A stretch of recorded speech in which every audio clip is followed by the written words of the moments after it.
Hi అండి. అందరూ బాగున్నారా? నేను మీ Anusha. Welcome to Anusha's world. ఇవాళైతే బిస్బెల్లాబాత్ అదేనండి కిచిడి ఎలా చేసుకోవాలో చూసేద్దాం.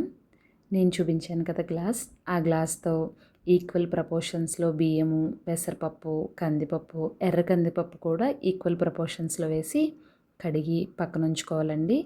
తర్వాత మనం కూరగాయలు కట్ చేసుకుని ఈ టైంలో అది నాని ఉంటుంది. ఫస్ట్ కాలీఫ్లవర్ అండి.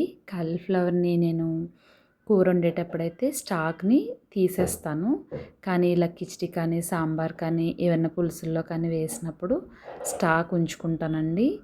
ఎందుకంటే ఈ స్టాక్ కూడా ఉంచుకుంటే అంటే ఆ కాడలో ఫైబర్ ఉంటుందండి, ఎక్కువ పీచు. సో అది మనం కన్జ్యూమ్ చేస్తే మన కాన్స్టిపేషన్ ప్రాబ్లమ్స్ రిజాల్వ్ అవుతాయి. సో తర్వాత చిలకడ దుంప అండి. చిలకడ దుంప కూడా హెల్త్కి చాలా మంచిది.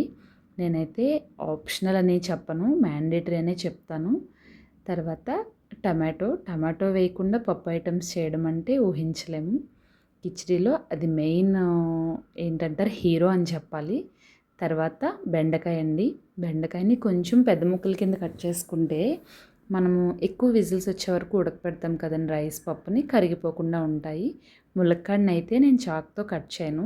ఎందుకంటే చాక్తో కట్ చేసినప్పుడు కొంచెం పీస్లా వస్తుంది కదా, అప్పుడు మనం ఆ ఈనెలు తీసేస్తాం. కానీ అవి తీయకూడదు, దానిలోనే ఫైబర్ కంటెంట్ ఎక్కువ ఉంటుంది. అందుకని నేను సిజర్తో కట్ చేస్తాను. పొటాటో మీకు ఆప్షనల్ అండి. ఇష్టం ఉన్నా లేదంటే హెల్త్ ఏమన్నా ప్రాబ్లమ్స్ ఉన్నా పొటాటోని వేస్తే వేయొచ్చు, లేదంటే లేదు. నేనైతే పొటాటో కూడా ఒక చిన్నవి 2 వేస్తాను. పొటాటోని కూడా చాలా పెద్ద పీసెస్ కింద కట్ చేస్తానండి. రీజన్ అదే, కరిగిపోకుండా ఉండాలి.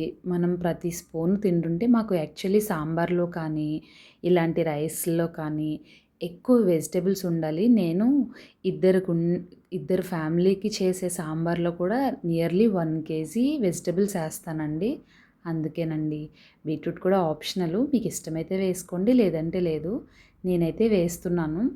క్యారెట్ కూడా పీల్ ఆఫ్ చేస్తాను, ఎందుకంటే అది కొంచెం ఏమైనా క్లీన్గా లేకపోయినా కొంచెం సాయిల్లో నుంచి వస్తుంది కదండి, ఎందుకో చిన్న భయము ఏమైనా ఉంటాయేమో అని.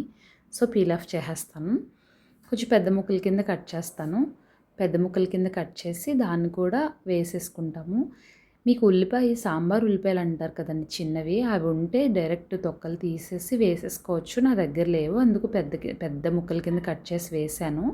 చిల్లీ మీ కారాన్ని బట్టి మీకు ఎంత మీరు స్పైస్ తింటారన్న దాన్ని బట్టి వేసుకోవచ్చండి. మేమైతే స్పైస్ తక్కువ, సో కొంచెం వేసుకున్నాను, మీరు చూసుకుని వేసుకోవాలి. దోసకాయ కూడా ఇలా గింజలు తీసేసి పీల్ ఆఫ్ చేసేస్తానండి. ఎందుకంటే పిల్లలు దోసకాయలు తినరు కదా, సో వాళ్ళని మాయ చేయటం కోసమని చెప్పాలి. ఇలా పీల్ ఆఫ్ చేసేస్తే అది దోసకాయ తొందరగా ఉడికిపోతుంది కదండి. సో మనం ఇన్ని విజిల్స్ వచ్చే వరకు ఉంచితే అది ఆటోమేటిక్గా కరిగిపోతుంది ఆ పప్పు అన్నంలో. సో అప్పుడు వాళ్ళు ఇది అది అని అనకుండా తినేస్తారు. ఇంకా కొత్తిమీర కూడా కడిగేసుకుని నీట్గా, నేనైతే కడిగిన తర్వాతే కోస్తానండి. ఇది ఎక్కడో విన్నాను, ఆకుకూరల్ని కడిగిన తర్వాతే కట్ చేయాలని. కడిగేసి కోసుకుని పక్కన పెట్టుకుంటాను. తర్వాత గార్లిక్ అండి.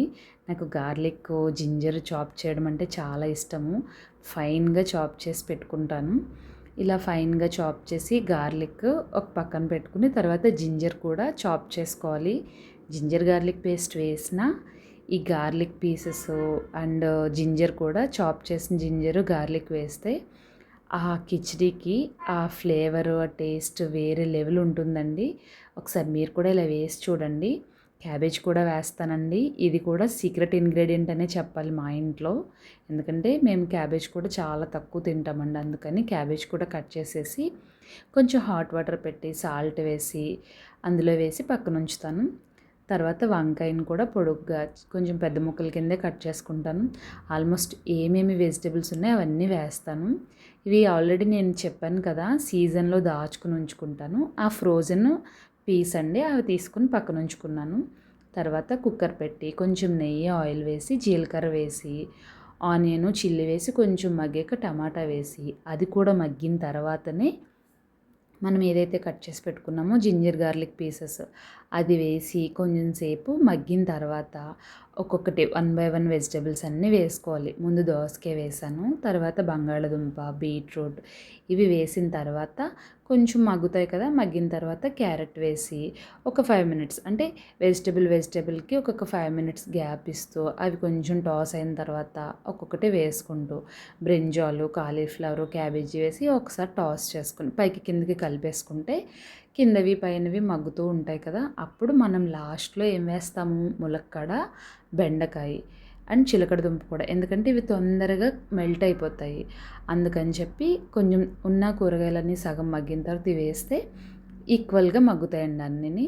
గ్రీన్ పీస్ కూడా వేసేసుకున్నాము. తర్వాత సాల్ట్ వేసుకొని, కరివేపాకు, కొంచెం పసుపు, కొంచెం కారం వేసి ఒక్కసారి కదిపేసుకొని ఆ తర్వాత జింజర్ గార్లిక్ పేస్ట్ వేసి కదిపి ఒకసారి మూత పెట్టి మగ్గింది అనుకున్నాక మనం నానబెట్టి ఉంచుకున్నాం కదా రైస్ దాలు అది కూడా వేసి ఒకసారి కిందకి పైకి కలిపేసుకొని కొంచెం బియ్యం వేగాయి అనుకున్నాక 1కి 4 లేదా 5 గ్లాసులు వాటర్ పోసి ఒక బాయిల్ రానివ్వాలండి. ఇలా బాయిల్ అవుతున్నప్పుడు కొంచెం వాటర్ తీసుకొని ఉప్పు కారం అవి చూసుకుని టేస్ట్ సరిపడగా ఉన్నాక విజిల్స్ పెట్టేసుకుని 5-6 విజిల్స్ వచ్చే వరకు ఉంచుకొని తర్వాత ఇలాగా చిప్స్ అప్పడాలు వడియాలు చల్లమిరపకాయలు వేయించుకొని పక్కన పెట్టుకొని కుక్కర్ మూత తీసాక కొంచెం గరం మసాలా కొంచెం సాంబార్ పొడి వేసి కలిపేసి అసలు ఒక్కసారి ఆ ఫ్రాగ్రెన్స్ చూస్తే తినేయాలనిపించేస్తుంది కదండి.